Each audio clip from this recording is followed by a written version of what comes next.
மேல இருந்து கண்ணாடி பாட்டில் கல்லர் வரும் சார். காவல்துறைக்கு எங்களுடைய பணிவான வேண்டுகோள், எங்க கூட்டத்தில் இருக்கக்கூடிய பெண்மணிகள் உட்கார்ந்து இருக்கக்கூடிய ஏரியால கண்ணாடி பாட்டில வச்சு அடிச்சுக்கிட்டு இருக்காங்க. கமிங்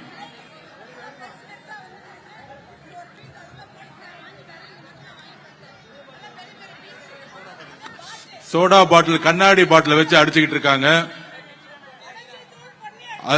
தூள் பாட்டில உடைச்சு தூள் அடிச்சு ஒரு பெண்மணியோட ஷோல்டர்ல அடிச்சிருக்காங்க. திமுகவுடைய இந்த சதி திட்டத்திற்கு நாங்கள் குரல் கொடுப்போம். உட்காருவோம், கிளம்ப மாட்டோம். திட்டத்திற்கு நாங்கள் குரல் கொடுப்போம். காவல்துறை இதை கடுமையாக இப்பொழுதே கண்டிக்கிறோம். இல்ல இதே இடத்துல நாங்கள் உட்காருவோம், கிளம்ப மாட்டோம். இன்னும் அராஜகம் நடந்துகிட்டு இருக்கு. கண்ணாடி பாட்டில் வச்சு அடிக்கிறதா ஜனநாயகமா?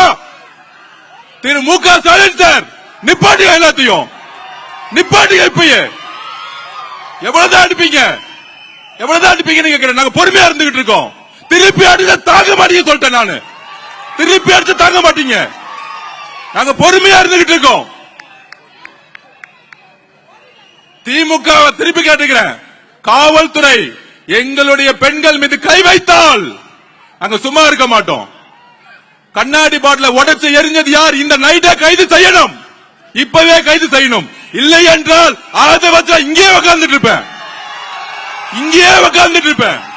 எங்களுக்கு நியாயம் கிடைக்கல, இங்கேயே உட்காருவோம். எவ்வளவு பொறுமையா இருக்கிறது? கரூர்ல ஆரம்பிச்சீங்க, எங்க போனாலும் மிரட்டல்கள். இன்னைக்கு கண்ணாடி பாட்டில வச்சு எங்களுடைய பெண்கள் மேல அடிக்கிறீங்க. இதற்கு பதில் சொல்லவில்லை என்றால், இதுக்கு தீர்வில்லை என்றால் நாங்கள் கைது செய்தாலும் நாங்க இங்கதான் உட்கார போறோம். இப்ப நம்ம உட்காருவோம், இங்கேயே உட்காருவோம்.